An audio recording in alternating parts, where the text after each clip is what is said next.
Olá, caríssimos e caríssimas, graça e paz vos sejam multiplicados. Eu sou o professor Daniel Ramos.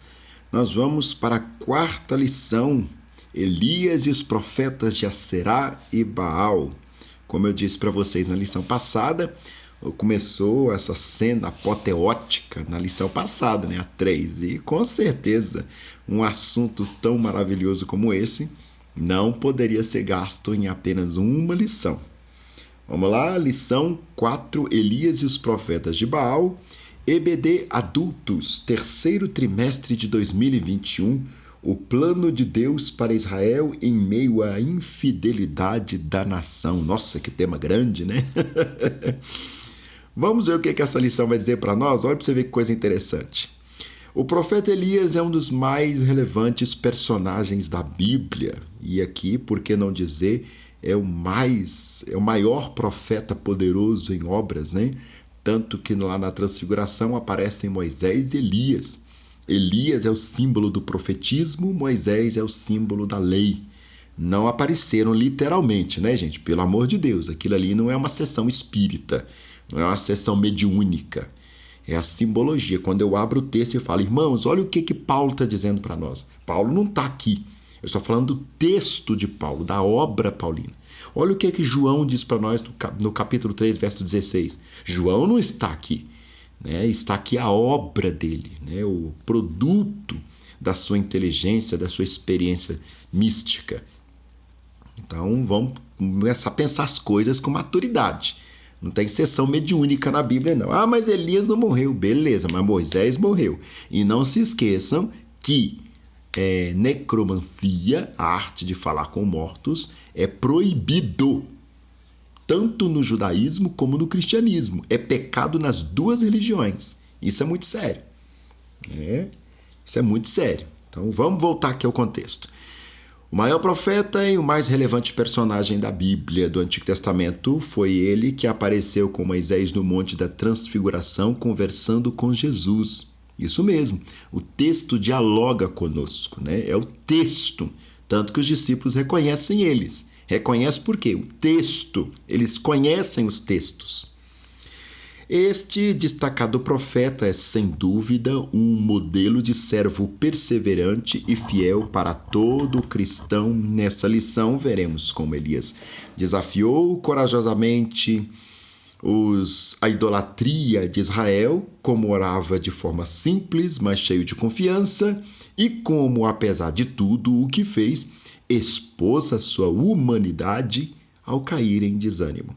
Ou seja, por mais cheio de Deus, por mais vaso, por mais bênção que nós possamos ser, não existe supercrente. Não existe esse negócio de superman, supergirl dentro do Evangelho. Somos pessoas, cheios do Espírito Santo, mas pessoas. O texto áureo dessa lição: então caiu o fogo do Senhor e consumiu o holocausto e a lenha e as pedras e o pó e ainda lambeu a água que estava no rego. 1 Reis 18:38. O Senhor sustenta com a sua forte mão a todos os que estão dispostos a proclamar a verdade, de que Ele é o único Deus digno de adoração. É verdade. A palavra latria, né, quer dizer adoração. Qualquer adoração fora da pessoa bendita do Pai, Filho e Espírito Santo, né, Deus, a pessoa bendita de Deus, é idolatria. Bora lá? Vamos começar a nossa lição linda, maravilhosa, em nome de Jesus. Os objetivos dessa lição: revelar que Deus opera milagres através dos seus filhos. E os outros objetivos mais específicos, que ele sempre coloca em 3, apesar de eu estar observando que essas lições estão bem enxugadas, né? Eu gosto disso. Salientar que é necessário e urgente enfrentar o pecado, relatar que Deus responde às nossas súplicas e expor as fragilidades do ser humano. Gente, até agora eu não vi nada de marxismo nessas lições. Eu acho que o povo da nossa igreja está doido, está perdendo a visão e está dando lugar para o inimigo, com obras da carne, porfia, dissensão. Né? Não tem nada de marxismo, não vi nada de marxismo até agora nessa lição. Ou eu sou cego, não estou querendo ver. Das duas, uma. Ou esse povo está muito carnal, ou eu sou completamente cego. Primeiro tópico da lição de hoje, o desafio no Monte Carmelo. Devido à apostasia do povo e à falta de liderança espiritual do rei Acabe e de outros que lhe se antecederam, Elias, como alguém que conhece muito bem o Deus que serve, viu-se na condição de lançar um grande desafio diante de todos. Mandou chamar os profetas de Baal e lhes incitou, dizendo: o Deus que responder por fogo, este será Deus. 1 Reis, capítulo 18, verso 24. É um desafio, né? O profeta foi levado a fazer isso em função da pergunta sem resposta que lançou antes do confronto. Abre aspas. Até quando cocheareis entre dois pensamentos? Se o Senhor é Deus, segui-o. E se Baal, segui-o. 1 Reis 18, 22. Tudo começa a partir de um confronto. Qual que é Deus? Baal ou o Senhor? Se for Baal, vamos segui-lo. Se for o Senhor, vamos segui-lo. Mas os dois não tem jeito. Na cabeça do profeta Elias não existe esse negócio de deuses. Um só é Deus de Israel. Um só é Deus. O outro é falso. O outro é um impostor. Eu acho essa palavra tão chique. Impostor. Vontade de xingar alguém dizendo assim, você é um impostor. Bem, vamos lá. O povo não tinha resposta para essa pergunta porque estava em dúvida sobre quem de fato era o verdadeiro Deus. Claro, adorava ao que estava no templo e ao que estava em países estrangeiros. E muitos de nós hoje nos comportamos dessa forma. Nos curvamos diante daquilo que a Bíblia orienta e nos curvamos diante daquilo que o mundo orienta.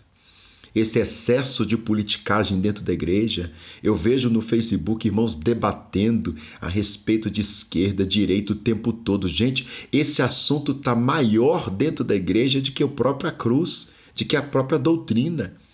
Isso é mundo, irmãos. Isso é porfia, obra da carne que Paulo fala. O assunto da igreja é igreja. Política não é assunto de igreja. Não, irmão Daniel, é porque se o presidente fulano de tal ganhar e não fulano de tal... Queridos, o Senhor nos livrou da mão de Faraó. O Senhor nos livrou da mão de Nabucodonosor. Nós vamos temer quem? Nós vamos temer que partido? O mesmo Deus que derrubou a Faraó e Nabucodonosor é o Deus que nós servimos. Lembre-se de Isaías. No ano que morreu o rei Uzias, eu vi o Senhor assentado no seu sublime trono. Ou seja, enquanto os reis da terra estão se levantando, estão caindo, o rei do céu está assentado no seu trono, traduzindo, está governando. Ele governa, vivo e para sempre. Amém. Então vamos deixar de meninice, de porfias, de dissensões, obra da carne. Vamos voltar para o foco da igreja. Enquanto fulano está debatendo sobre políticos, presidentes e fulanos, vamos parar com essa idolatria no nosso meio. Eu estou vendo crente, eu estou com fulano incondicionalmente. Sangue de Jesus tem poder. Incondicionalmente você vai estar com uma pessoa, quer dizer que independente do que ele faça, você está com a pessoa, isso é idolatria, gente. Então vamos ver o que é o negócio da igreja. A igreja. Se somos povo de Deus, o nosso negócio é Deus. O do contrário disso, pelo amor de Deus, eu estou vendo crente defendendo o uso de arma. Que isso, irmãos? Que isso? Que isso? Não, sinceramente, eu não consigo imaginar o espírito de vida, que é o Espírito Santo, defendendo o uso de armas. Não, não é assim. Esse não é o Senhor da Assembleia de Deus. Esse não é o Senhor da igreja. Esse não é o Deus que eu professo. Não é mesmo, não é. Nós estamos coxando em dois pensamentos. Vamos confiar no Senhor, vamos voltar à oração, vamos voltar ao jejum, vamos voltar à santidade, vamos nos entregar ao Senhor. Se é para nós viver segundo a força do nosso braço, segui-o. Se é para nós depositar nossa confiança no Senhor, segui-o. Você está entendendo como é que funciona? Então, meu querido, vamos ver que tem coisa que não dá. Não dá, gente. Ou você carrega a Bíblia ou você carrega a arma. As duas coisas não dá. Mas não dá mesmo. E não tem quem me faça mudar de ideia. Não dá, não dá, não dá. Não dá. Porque a palavra é instrumento de vida. E ela não pode coabitar com instrumento de morte. Não dá. O resto é hipocrisia. Né? Acho que o debate sobre quem nós estamos seguindo é mais pertinente do que nunca, né? E o inimigo, do jeito que ele é safado, já tentou maquiar tudo isso colocando uma cortina de fumaça no assunto, né? A igreja está mais preocupada em discutir se o autor é marxista ou não, se o texto que ele está propondo é bíblico e, consequentemente, relevante para a nossa atualidade, para os nossos dias. E aí depois eu quero classificar o quê? Os irmãos que pulam, que bate o pezinho, que bate palma, esses são os meninos. Tem certeza? Menino é quem não consegue discernir quando o diabo está agindo. E se deixa enganar por qualquer bobagem, por qualquer cortina de fumaça. Ah, eu sou desses. Você não gostou, meu filho? Sai do canal e vai para esse canal que as pessoas falam aqui que você gosta de ouvir. Aqui é do jeito que a coisa é. Não vou babar o ovo de ninguém para ficar... Ai, se inscreve. Meu querido, isso é com a sua consciência. Se você gosta de ouvir a palavra do jeito que ela é, nua e crua, com o véu rasgado, beleza. Em 4K, beleza. Fica aí, você é bem-vindo. Coloca aí o que você também viu. Vamos partilhar nos pensamentos. Vamos compartilhar a sua perspectiva. Mas se você tá afim de... Ah, mas não é bem assim. Não precisa pegar tão pesado. Ah, não sei o quê. Não é por aí. O problema de não saber quem adorar. Este triste dilema espiritual se faz presente todas as vezes que o povo de Deus se envolve com a idolatria, pois os que adoram ídolos não conseguem enxergar o verdadeiro amor e cuidados divinos, uma vez que, a despeito de terem todas as características de divindade, esses pretensos deuses não passam de ilusão inventada pelo homem. É um Deus segundo a própria consciência humana, né? Se é que nós podemos chamar isso de consciência. Entretanto, mesmo sendo falsos, esses ídolos exercem muita força e influência sobre o coração do homem, tornando-os tão ignorantes quanto eles próprios. Vale destacar que os ídolos não precisam necessariamente ser físicos, pois podem estar camuflados no coração do homem a fim de controlar as suas decisões e toda a vida de uma pessoa. Jesus os alertou sobre isso em Mateus capítulo 6, verso 24. Ídolos. A gente adora falar que ídolos são as imagens da Igreja Católica, né? Quem dera, se somente aqueles ali fossem os ídolos. Tem coisas muito mais perversa, muito mais pior, muito mais ordinária em nosso meio, nos nossos púlpitos, nas nossas casas, nas nossas estantes. Muito mais prejudicial do que aquela imagem ali. Muito mais. Políticos, por exemplo, por que não dizer? O ídolo moderno da igreja evangélica, né? São políticos. Já foram cantores, já foram pregadores, agora os ídolos da vez são os políticos. Eu estou com fulano incondicionalmente. O sangue de Jesus tem poder. O único que eu estou com ele incondicionalmente é o meu Jesus. Porque ele me amou incondicionalmente. Todo mundo abaixo de Cristo é passivo de crítica, porque ninguém está acima da crítica. Nem esse professor que vos fala, nem o Papa, nem o Bispo, nem o presidente do ministério, nem o pastor, nem o presbítero, nem o diácono, ninguém. Nem o político fulano de tal, ninguém está acima da crítica. Todos nós somos passivos de crítica. E a crítica é muito boa. Ah, irmão Daniel, mas você está falando de crítica positiva, né? Não existe isso não. Crítica é crítica. Positivo ou negativo é o que você faz com a crítica. Elias tinha certeza que Deus era com ele e por isso propôs um desafio. O que respondesse com fogo deveria ser adorado. Os que adoram com Deus não precisam desafiá-lo para testá-lo a soledade de seu amor, pois tais pessoas são íntimas de Deus e são impelidas, guiadas, conduzidas em seu coração para aquilo que o Senhor quer fazer. Portanto, não foi a vontade de Elias lançar um desafio, mas do próprio Deus para, mais uma vez, mostrar ao povo de Israel que ele era, sempre foi e sempre será o único e verdadeiro Deus a quem nós servimos. Eu sirvo a Jesus Cristo, O meu rei se chama Jesus Cristo. O meu Deus se chama Jesus Cristo. O meu Senhor se chama Jesus Cristo. A Ele eu seguirei incondicionalmente. Ponto. A mais ninguém. A mais ninguém. Todos que terão meu apoio, igualmente terão minha crítica. Porque incondicional, só Jesus. Porque Ele me amou assim, incondicionalmente. Esse tópico primeiro quis trabalhar que, assim como Elias confrontou os profetas de Baal durante a idolatria, os servos do Senhor devem estar dispostos a confrontar todo tipo de pecado. Se Elias pode confrontar o Deus de mentira deles, eu confronto aqui neste vídeo a idolatria presente na igreja evangélica.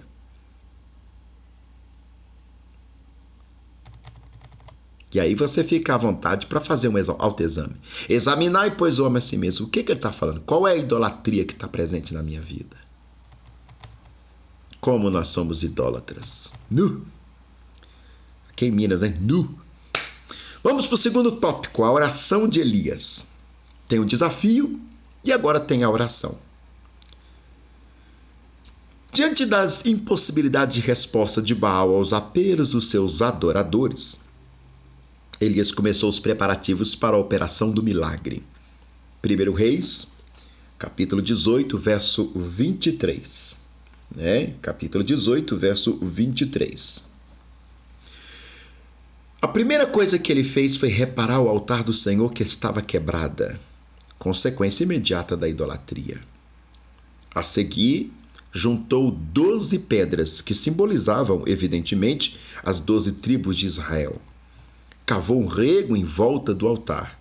Colocou a lenha, dividiu o bezerro em pedaços sobre a lenha e pediu para que se derramassem 12 cântaros de água sobre o altar, de tal modo que ficasse totalmente encharcado o que estava nele e o rego à sua volta.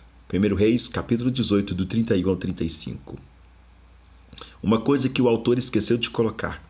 Antes de Elias fazer isso tudo, ele chamou o povo para perto. O conserto do altar não se faz às escondidas, não se faz em reuniões trancafiadas, não se faz na madrugada, não se faz em conversinhas de baixo, cochichinhos no pé do ouvido. Não. O conserto do altar se faz diante do povo. É o povo representado no altar que se vê em conserto diante de Deus. Uma oração confiante. A oração de Elias foi simples e curta, contrastando com as súplicas dos profetas de Baal. As súplicas exaustivas dos profetas de Baal, vamos dizer assim. 1 Reis 18, 36, 37. Elias queria mostrar que para Deus responder não são necessárias cerimônias especiais, sacrifícios, mutilações. Basta o exercício da fé no verdadeiro Deus. É relevante ressaltar que o profeta Elias, em sua adoração, declarou diante do povo que o Deus a quem ele orava era o mesmo Deus dos patriarcas, Abraão, Isaque e Jacó, e que pelo fato de ser um servo de Deus e estar cumprindo a vontade dele, tinha direito à manifestação da sua resposta. Ou seja, ele não estava trazendo nada de novo. Ele estava retornando, porque conversão é isso. As pessoas explicam que converter é divergir o caminho. Você está caminhando para o inferno e vira... Não. Conversão é retorno. É voltar para o jardim. Voltar para a comunhão. Voltar para o status quo que Deus nos criou. É isso que é conversão. Não é virar a direção, é retorno. Você estava indo para fora do aprisco. Volta para dentro do aprisco. Isso é conversão. E o que ele faz? Retoma o povo aos 3 pilares da fé judaica: Abraão, Isaque e Jacó. Quais são os pilares da igreja reformada? Lutero, Calvino e Zwinglio. Quais são os pilares do cristianismo? Pedro, Tiago, João.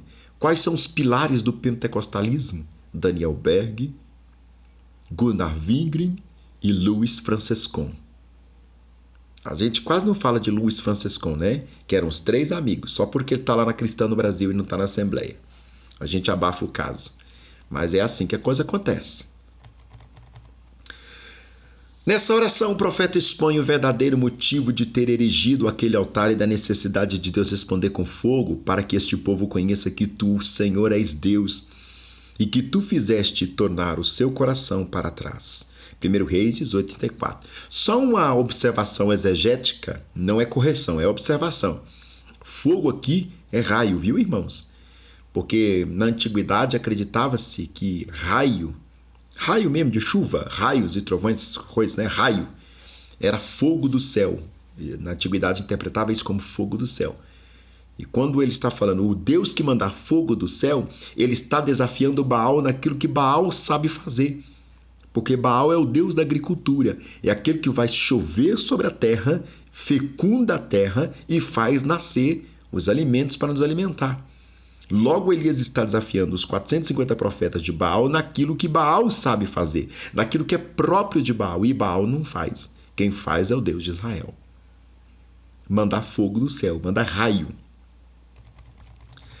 A misericórdia de Deus. Na oração de Elias, está claro que o desejo de Deus era que o seu povo se voltasse para ele através daquela demonstração de poder.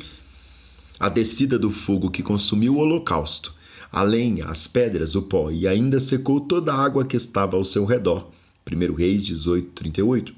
É uma exata comprovação, não apenas de que ele é Deus e está acima de tudo e de todos, mas de que ele estava dando a Israel uma nova oportunidade de comunhão. Deus não quer nos destruir. Deus quer nos dar oportunidade. O Salmo vai dizer que, dependendo do lugar onde nós estávamos, o Senhor se encurvou para nos arrancar de lá. Deus, através da sua lei, a Torá, o Pentateuco, através dos seus santos profetas, através dos seus santos apóstolos, através dos seus santos ministros que governam a Igreja de Deus até hoje, ele dá-nos uma oportunidade. Se hoje é o dia ou a noite de você receber a oportunidade, não endureça o seu coração. Entregue a sua vida ao Senhor, porque é tempo ainda de oportunidade para voltar à antiga aliança com o Senhor. Ele te espera. A reação do povo foi unânime em reconhecer que o Eterno é o Deus verdadeiro. Com isso, a seca, que já durava 3 anos e meio, terminou. Elias subiu ao cume do Monte Carmelo, orou a Deus e caiu uma abundante chuva. Quem pode ousar a desafiar a idolatria? Aquele que visita o Senhor no Carmelo. E aí eu te pergunto, dá até uma mensagem isso aqui, né? Visitas no Carmelo. Onde você tem andado? Qual é o seu lugar? A igreja moderna gosta de visitar muito a internet. É o tempo todo na internet. Se nós passássemos mais tempo de joelho dobrado, ou o tempo equivalente que nós passamos na internet de joelhos dobrados, clamando o nome do Senhor, eu tenho certeza que esse país já teria sido transformado. E nós nem precisaríamos esperar presidente fulano de tal, presidente cicrano de tal, para fazer uma mudança. A própria igreja militante, a própria igreja presente na nação brasileira já seria o instrumento de transformação dessa nação para a glória de Deus Pai e a vitória deste povo. Mas aí a gente fica trocando o milagre de Deus pela força do nosso braço, pela força dos nossos políticos, pela força do nosso dinheiro. Que triste, né? Jeremias vai dizer um texto que eu sou profundamente apaixonado. Não se orgulhe o sábio da sua sabedoria. Algumas Bíblias vai dizer não se glorie, né? Não se glorie o sábio da sua sabedoria, nem o rico da sua riqueza e nem o forte da sua força. Mas aquele que se gloriar, glorie-se em me conhecer, porque dessas coisas eu me agrado, porque faço juízo e justiça sobre a terra, diz o Senhor. Vamos voltar ao Senhor, igreja. Vamos voltar ao Senhor. Vamos tirar a politicagem do nosso meio. Vamos tirar as coisas que não são da igreja do nosso meio e trazer o Cordeiro para ser o centro do nosso altar. A síntese do tópico segundo: quando exercitamos a nossa fé e confiamos no Senhor, Ele responde nossas orações e nos livra de qualquer adversidade. Vamos para o terceiro tópico da nossa lição: Elias no Monte Horebe. Tem um louvor antigo, né? Lá no Monte Horebe a sarça ardia. Lá no Monte Horebe a sarça ardia. Moisés queria saber por que não se consumia. Moisés queria saber por que não se consumia. Tira, tira, tira a sandália dos teus pés, porque o lugar que pisa santo és. Tira, tira, tira a sandália dos teus pés, porque o lugar que pisa santo és. Você viu que a oração de Elias é Deus de Abraão, Isaque e Jacó. Aonde que Elias volta? No Horebe, aonde que Deus falou com Moisés através da sarça. Elias chegou à exaustão diante de tantos embates que enfrentou para fazer o povo de Deus retomar ao caminho. 1 Reis 19:5, isso mostra que até mesmo os crentes mais fiéis podem vir a sofrer depressão e desânimo na sua caminhada, mesmo depois de serem usados pelo Senhor de forma extraordinária, como é exemplo Elias. Isto significa que aqueles que ascendem em posição na obra de Deus também podem descer em proporções iguais. Vejamos os grandes feitos de Elias em sequência. Conseguiu reunir o povo no Carmelo através de Acabe, seu inimigo. Fez descer fogo do céu no altar molhado. Fez o povo, mesmo em rebeldia, se dobrar diante do Senhor. Eliminou os 850 profetas de Baal e Aserá, e recebia apoio do rei, inclusive. Fez chover após grande período de seca, correu mais depressa que a carruagem de Acabe e foi sustentado por um anjo. Ele fez 6 coisas. E depois o que acontece? A despeito das poderosas obras que ele fez, Elias foi terrivelmente perseguido e ameaçado por quem? E Jezabel. Ele foi ameaçado pela rainha Jezabel. A opressão foi tanta que o profeta, tomado de um sentimento de autopiedade, mesmo fugindo para não morrer, desejou a morte em seu íntimo. 1 Reis 19, verso 4. Por isso a Bíblia afirma que Elias era homem sujeito às mesmas paixões que nós. Isso mesmo, lá em Tiago, capítulo 5, verso 17. Mesma coisa. Mas não era vaso? Mas você não é vaso? Você lembra daqueles casos que estavam acontecendo há um tempo desses aí, de pastores que estavam suicidando, tirando a própria vida? Mas se fosse crente mesmo não fazia isso, não sei o quê. Mas vai saber o que está no coração do homem. Uma coisa é ser vaso, instrumento, cheio do Espírito Santo. Outra coisa, meu querido, é o existencial.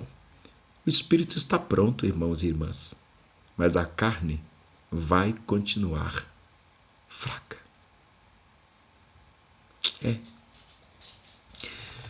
Deus interveio de forma miraculosa, enviando até a Elias um anjo que lhe trouxe pão, água, tirando daquela situação de intenso desânimo.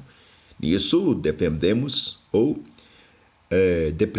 que a comunhão e a palavra estavam à disposição do profeta. A partir de então, ele se deixou levar pelo mover de Deus, através do vento, do terremoto, do fogo, da voz mansa e delicada.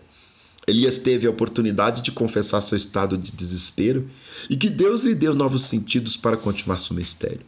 Ungia Azael como rei da Síria, Jeú como rei de Israel e Eliseu para lhe suceder como profeta. Você está fraco? Está deprimido? Está atribulado? Mas aqui não é o seu final. Não é mesmo?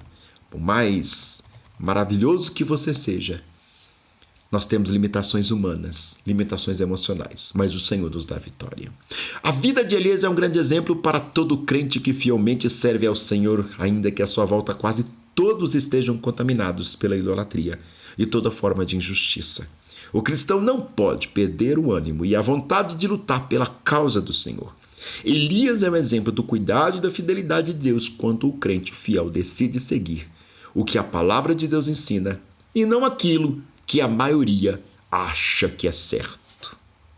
Eu não vou falar mais nada, porque depois eu que sou polêmico. Fica com Deus, meu querido. Fica com Deus, minha querida. Se eu tenho alguma coisa para pedir, é pedir que vocês orem por mim. Em nome de Jesus. Obrigado. Até a próxima lição, hein? Se inscreve no canal.